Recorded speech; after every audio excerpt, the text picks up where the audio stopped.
श्रीमद् भागवत के महात्म्य में जो आत्मदेव ब्राह्मण का प्रसंग वर्णन किया जाता है, तो वो पुत्र की प्राप्ति के लिए बहुत से पवित्र साधन भी किए, लेकिन उनको पुत्र प्राप्त नहीं हुआ। अंततो गत्वा वो निराश होकर के करने के लिए जंगल में गए थे।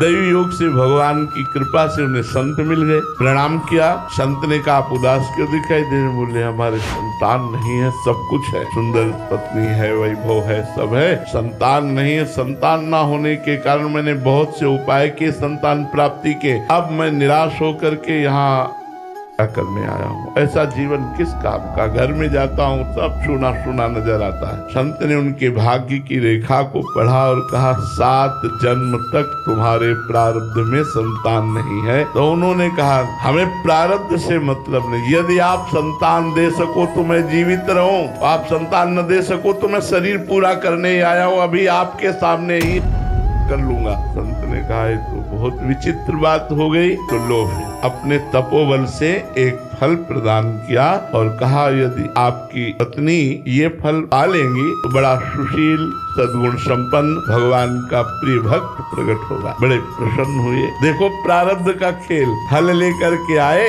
और अपनी पत्नी धुंधुली से कहा कि ये फल आप पा लीजिए, संत भगवान ने प्रदान किया, इससे पुत्र अवश्य होगा। वो थोड़ा विपरीत चिंतन करने वाली थी। उन्होंने सोचा, अभी मैं जितना खाती हूँ उतना नहीं खा पाऊंगी, क्योंकि पेट बढ़ जाएगा, फिर चलना फिरना मुश्किल होगा, और विविध प्रकार की विपरीत भावनाएं वो करके फल को रख दिया। इतने में उनकी बहन आ गई, और बहन भी उनसे कम नहीं थी विपरीत भावना सोचने में। उन्होंने दोनों ने सलाह की और कहा, परीक्षा के लिए ये फल गाय को पवा देता। देखो प्रारब्ध ने कैसा मारा झटका। सिद्ध महापुरुष के द्वारा दिए हुए फल को गाय को खवा दिया। और बहन ने कहा, मैं गर्भवती हूँ, आप गर्भवती का नाटक कीजिए, जब हमारे संतान होगी मैं आपको पहुंचा दूंगी, आप अपने पति से हमें धन दिला दीजिएगा, बात बन जाएगी। तो गाय से गोकर्ण जी प्रकट हुए और उनकी बहन से जो पुत्र लिया धुंधुली ने, तो अपने नाम के अनुसार धंधकारी रखा, जो महान पातकी और दुष्ट आचरण वाला,